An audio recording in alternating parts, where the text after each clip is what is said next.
દ્વારકામાંથી હાલ ખેડૂતોને લઈને અનેક સવાલો ઊભા થઈ રહ્યા છે ને એક પછી એક આ ખેડૂતોની તકલીફોમાં પણ વધારો થઈ રહ્યો છે। આ તમામ ચર્ચાઓની વચ્ચે હવે આમ આદમી પાર્ટીના નેતા ઈસુદાન ગઢવી મેદાને આવ્યા છે।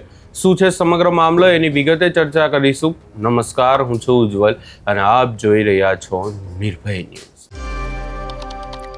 ગુજરાતમાં આપણે જોયું કે અનેક વિસ્તારોમાં ભારેથી અતિભારે વરસાદ થયો।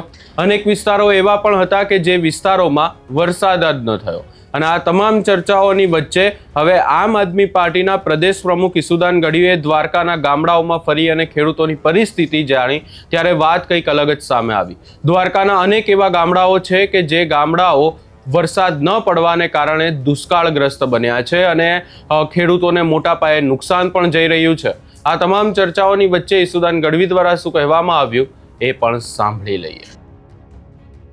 જય જવાન જય કિસાન, હું આપનો મિત્ર ઈસુદાન ગઢવી।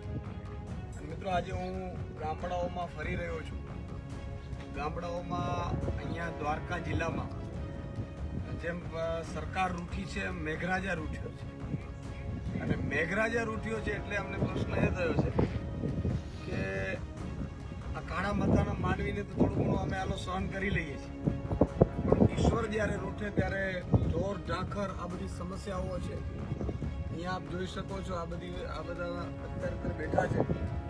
અહીંયા આમ તો સરકારશ્રીના નોર્મ્સ છે કે ભાઈ ઓગસ્ટ મહિનામાં જો 8 તારીખ સુધી ન થાય તો એ દુષ્કાળ જાહેર કરવું જોઈએ।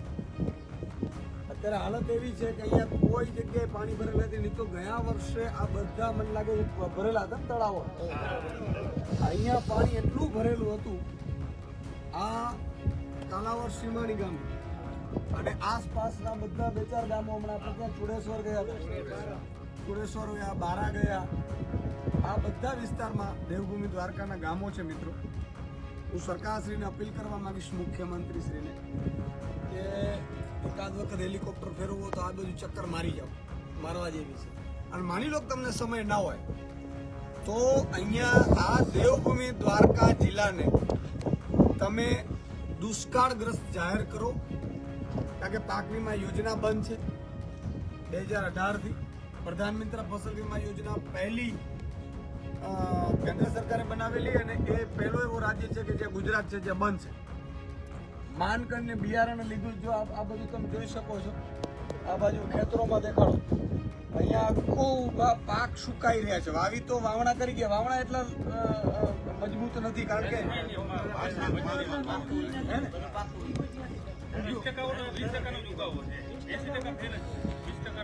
અને બિયારણ બહુ મોંઘા ભાવ,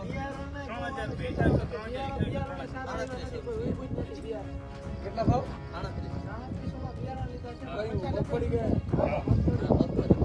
3700 રૂપિયાનું બિયારણ લીધું છે।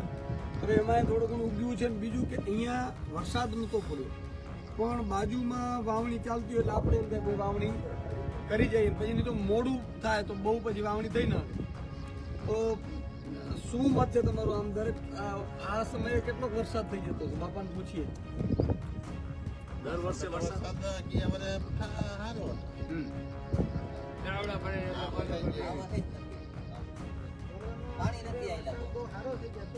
પાણી આયલા જ નથી, પાણી નથી આયલા। ખેડૂને અત્યારે 1 મહિનો લેટ થઈ ગયું છે, મોડું થયું એના હિસાબે ખેડૂત વાવણું કરી દીધી। વાવણું ખેડૂતનું બધેનું 25 થી 30% વીગ્યું, કપાસ કહે કે મગફળી કહે કે અન્ય પાક કહે, કોઈ પણ પાક ખેડૂતનો 25 થી 30% ઉગ્યો છે અને એ ઉગ્યો એમાં કઈ સારું છે ને, ખેતર બોરા ભેળાય અને પીવા પાવા માટે પાણી પણ છે, સાવ પૂરેપૂરું છે। એટલે બોરમાં નથી, કુવામાં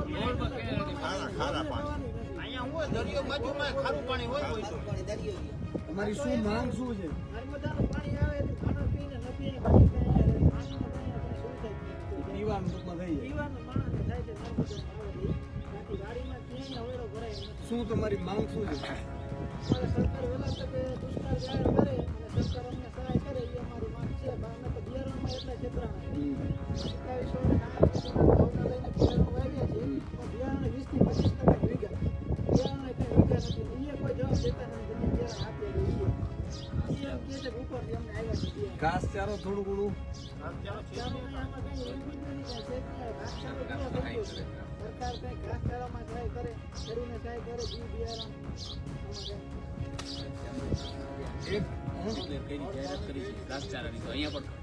તો મારી સરકારને વિનંતી છે કે એક તો આમને ખેડૂતો માટે અહીંયા દુષ્કાળગ્રસ્ત દેવભૂમિ દ્વારકા જિલ્લાને જાહેર કરવામાં આવે. એમાં મેં ખંભાળિયાના તો ઘણા ગામોમાં ફર્યું. લોકો અત્યારે બહુ જ પરેશાન છે. હજી 5-7 દિવસમાં વરસાદ દેખાય એવું લાગતું નથી. બીજું કે પાક પણ આપણે જોશું, ઉપજ પણ આમાં જાશું. હું ખેતરોમાં પણ તમને દેખાડું. અને આ ખેડૂતોની પરિસ્થિતિ છે, બે છેડા ભેગા થાય એવી સ્થિતિ અત્યારે ખેડૂતોની નથી. તો હાલત એ છે કે સરકાર ઘાસચારાની પણ વ્યવસ્થા કરે, કારણ કે પાણી તો અત્યારે પીવાનું થાય છે, બાકી અત્યારે બોરમાં પણ નથી. ચાલો આપણે જરા ખેતરમાં જઈએ, ચેક કરી લઈએ. આવો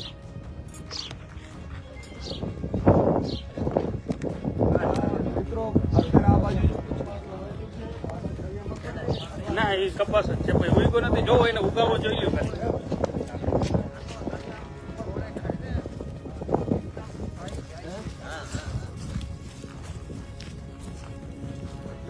આ બધી સ્થિતિઓ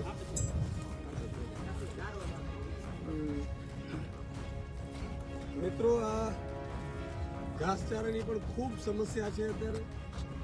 ખેડૂતો જાય તો જાય ક્યાં એવી હાલત છે અત્યારે. અને અત્યારે તમે જુઓ, આ કપાસ છે,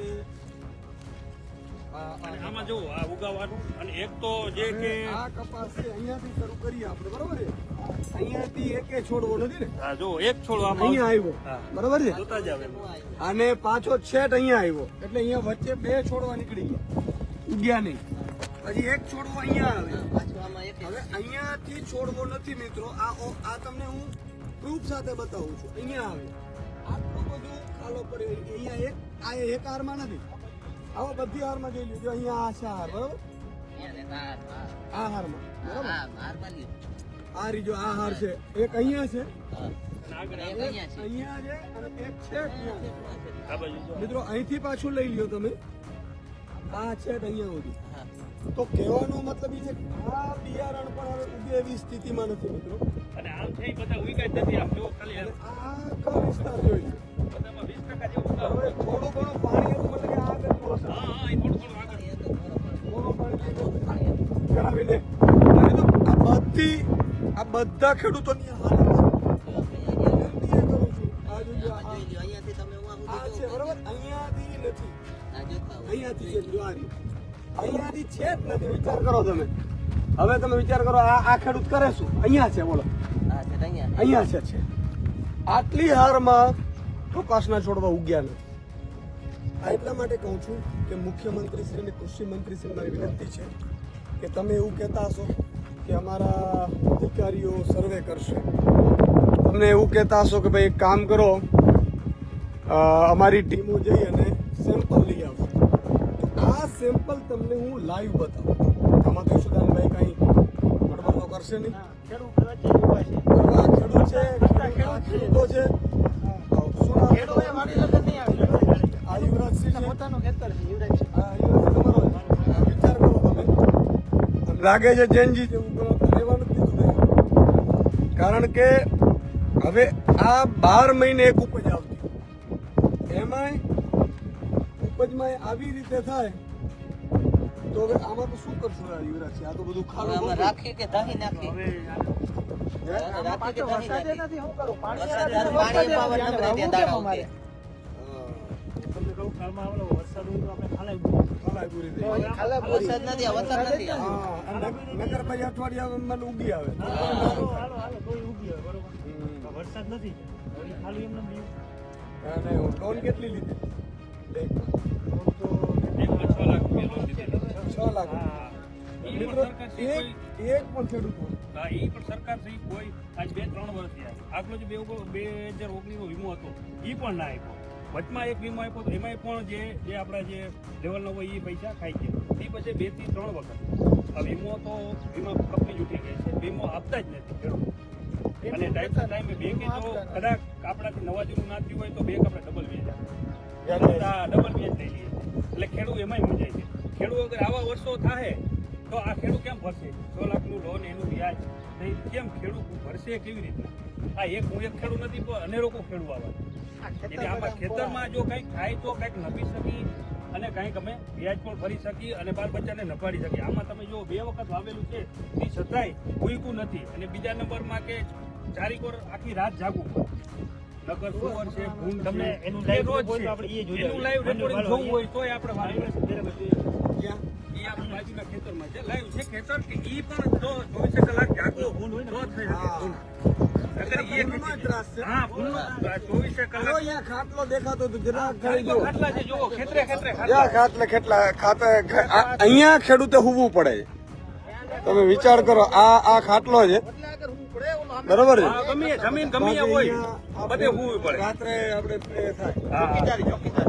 મિત્રો બહુ પીડા છે એનો એટલા માટે કહી રહ્યો છું કે ખેડૂત એક એવો આ ધરતી ઉપર છે કે જેમણે પોતાની ઉપજનો ભાવ પણ પોતે નક્કી નથી કરતો. મારે શું વાવેતર કરીશ, ક્યારે કરીશ એ પણ એને ખબર નથી હોતી. માત્ર મહેનત કરી શકે છે. જો આ કેટલી મહેનત કરીને બેઠા છે. હવે આખું વર્ષ બગડે તો હવે છોકરાઓની ફીઓ, હા છોકરાઓની ફીઓ હા બરાબર. બધીને, હા, કેવી રીતના ભરી? પછી મેડિકલ આવે, કંઈક બીમાર પડે, હા. પછી તમારે આપણે આ જે લગ્ન પ્રસંગમાં જવું એટલે વ્યવહારમાં એ કરવું વ્યવહારમાં પડે. ઊભું પડે, બધી અનાજ કરિયાણાના છે, આપણે આ બધું આવે ત્યારે ભરવું પડે. કારણ કે મોંઘવારી ખૂબ છે. મોંઘવારી ખૂબ છે હા. બરોબર છે. અને પશુના પણ એટલું ઉપજ નથી એટલે પશુને ચારીને એને રાખવાનો ચારાનો ઘાસચારાનો એનો ખર્ચ ઉપરથી થાય. એટલે મિત્રો બહુ જ સમસ્યા છે. એટલે હું કહી રહ્યો છું, સરકારશ્રીને વિનંતી કરું છું, તાત્કાલિક દ્વારકા જિલ્લાને દુષ્કાળગ્રસ્ત જાહેર કરો, ઘાસચારાની વ્યવસ્થા કરો. અને ખેડૂતોના દેવા પણ છે. જો આ 6 લાખ રૂપિયો છે, બધું માફ ન કરો તો 50% માફ કરો. અને આમાં આ લોકો વ્યાજ માફીની વાત કરે છે, પણ આ પેલા તો લઈ જ લે છે બધા. હા પેલા લઈ જઈએ. હે ને, પાછળથી એમ કહે છે કે તમને જમા થશે ના કોઈ બધા આવતું જ નથી. કાંઈ જમા બમા પાછું રિટર્ન વ્યાજ આવતું જ નથી. નથી આવતું. કીએ છે પણ રિટર્ન વ્યાજ મળતું જ નથી. અમને એવું નથી સાંભળતું કે એક વાર અમને મળ્યું જ નથી. એમ હા બધું પૂરું થઈ ગયું. એટલે હા તે દીધી ડબલ તમારે વ્યાજ લાગતું જાય. તો મિત્રો આ દીકરાઓ મતલબ બેટા તો કેમાં ભણે છે? કયું ભણે છે? આ પહેલામાં ભણે છે. નામુજી કે બરોબર છે. પેલામાં પણ અને હું નામ છે તારું? તારું નામ શું છે? નામ શું છે? નામ કહી દે. મારી આમ વાત કરાલી, કેમેરા મૂકી દેજો. મારી આમ વાત કરો. હું નામ છે તારું? તારું નામ શું છે? દિવ્યરાજ. હે? વાહ ભાઈ વાહ, દિવ્યરાજ. હવે તને તો એમ લાગે છે ને કે આ ખેતીમાં તો કઈ વર્તું નથી. હવે હું થોડું ઘણું ભણી, તું ભણે છે ને પાછા? એ તો પછી આ ના પાછી આપણા ઉપાય શું કહેવાય, ભૂનના રખેલા રાખવા બાપુજીની જેમ આપણે વારો આવી જાય. ભાઈ થોડું ભણવાનું તો ભણવા ક્યાં જાય છે? ગામમાં જાય છે. તો અને એ સમસ્યા છે કે આ નાના નાના પહોળા 1 થી 1.5 કિલોમીટર દૂર હાલીને જાય છે. હાલીને જાય? હાલીને ડેલી સવારે 10 વાગે હાલીને જાય અને પાછા હાલીને આવે. ઓહો. હવે અમારે છોકરાને ભણવા જવાનું મૂકવાનો એમાં ટાઈમ બગાડવો કે આમાં ટાઈમ બગાડવો? અહીંથી 1.5 કિલોમીટર હાલીને જાય છે અને 1.5 કિલોમીટર હાલીને આવે. તડકો હોય અથવા વરસાદ હોય અથવા ઠંડી હોય, કોઈ પણ મોસમ હોય પણ એને જવું પડે. એમ વિચાર કરો તમે. હવે આ બધી એટલે પીડાઓ તો પારાવાર છે, એમાં તો કોઈ બાકી જ નથી અહીંયા રહેતું. છેવાડાનું ગામ છે, કોઈ આવ્યું નથી, આવતું નથી, ચૂંટાઈને વહી જાય છે. આ તો તમે પેલા અહીંયા આવ્યા છો કે અમારી વાડી ઊંધી. બાકી અહીંયા આજના નેતા કોઈ અમારી વાડીમાં પણ નથી. તાલુકા પ્રમુખ કોઈ જ નથી. કોઈથી અમારા જિલ્લાનો કે તાલુકાનો પ્રમુખ કે સરપંચ ઈ એની વાડીમાં, અમે અમારી વાડીમાં. આજથી લગન તમે એવા પેલા નેતા છો કે અમારી વાડીમાં કોઈ જાય. બાકી આજથી લગન કોઈ આવ્યો અમારી વાડીમાં કોઈ કોઈ ધ્યાન દેવા કોઈ વાતો કરી કરીને બધા વહી જાય. આ પૂછવા આવે. ઈ મત સિવાય વાત ના કરે. આવી મતની વાત કરે. એમ ના કે તમારા ખેતરમાં છે કે નહીં, આવી તેમ કે મત દેવો કે નહીં, એમ ન પૂછતા. આમાં કપાવડી પર માંડી ઉગી નથી. કે તમારું અહીંયા પોઝિશન છે કે નથી કે અહીંયા કાંઈ ઈ કોઈ વાવડ પૂછતું જ નથી. મિત્રો આ બધી પારાવાર મુશ્કેલીઓનો અંત ત્યારે જ આવશે કે જ્યારે ખેડૂતો, ગરીબો, વંચિતો, શોષિતો, મજૂરો, શ્રમિકો, ભાગીયાઓ અને મહિલાઓ માટે, નાના કર્મચારીઓ માટે, બેરોજગાર યુવાનો માટે બધાને દેખાડો એ બધાના માટે કંઈક સારી વ્યવસ્થિત એક તંત્ર માત્ર હાલે એવું નહીં, એનું કઈ રીતે ડેવલપમેન્ટ થાય આગામી 5 વર્ષ. જેમ કોઈ કંપની સ્થાપે તો એ વિચાર કરતો હોય કે 2 વર્ષમાં બ્રેક પેમેન્ટ આવે પછી 2 વર્ષ પછી નફો થઈ જાય, એમ આ લોકોનું જીવન ધોરણ કેમ ઊંચું થાય, કેમ અહીંયા સરકારી સારી સ્કૂલો ઇંગ્લિશ મીડિયમની થાય, કેમ આ બાળકો માટે પણ સારી બસની વ્યવસ્થાઓ થાય, કેમ અહીંયા 3 ઉપર જઈ શકે એવી સિંચાઈની વ્યવસ્થા થાય, અહીંયાથી જ ખેડૂતોનો માલ છે એ વ્યવસ્થિત ભાવે સરકાર ટેકાના ભાવે ઘરથી ખરીદી જાય, અહીંયાથી જ ઘાસચારાની એની જે જમીનોની પશુપાલન માટે સબસિડીની અને દૂધની આવક, આ બધી વ્યવસ્થાઓ કરવી પડશે ત્યારે આમનું જીવન ધોરણ ઊંચું આવશે. બાકી અત્યારે 6 લાખ રૂપિયા માંગ છે, 5 વર્ષ પછી 25 લાખ થઈ જાય. બરાબર છે. અને ખેડૂતો પારાવાર મુશ્કેલીમાં છે. એટલે મારી આ વિનંતી છે, સરકાર શ્રી સાંભળે. જય જવાન જય કિસાન. અહીંયા સરકાર પાસે માંગ કરવામાં આવી છે કે આ આખી બાબતને સરકાર ધ્યાનમાં લે અને આ ખેડૂતોના વહારે આવે. હવે જોવાનું રહેશે કે આગામી સમયમાં સરકાર દ્વારા આખા મુદ્દાને લઈને કોઈ નક્કર પગલાં લેવામાં આવે છે કે નહીં. આ સમગ્ર બાબતે તમારો શું અભિપ્રાય છે એ અમને કમેન્ટ કરી જરૂર જણાવશો ને અમારી ચેનલ નિર્ભય ન્યૂઝને લાઇક, શેર, સબસ્ક્રાઇબ કરવાનું ભૂલશો નહીં.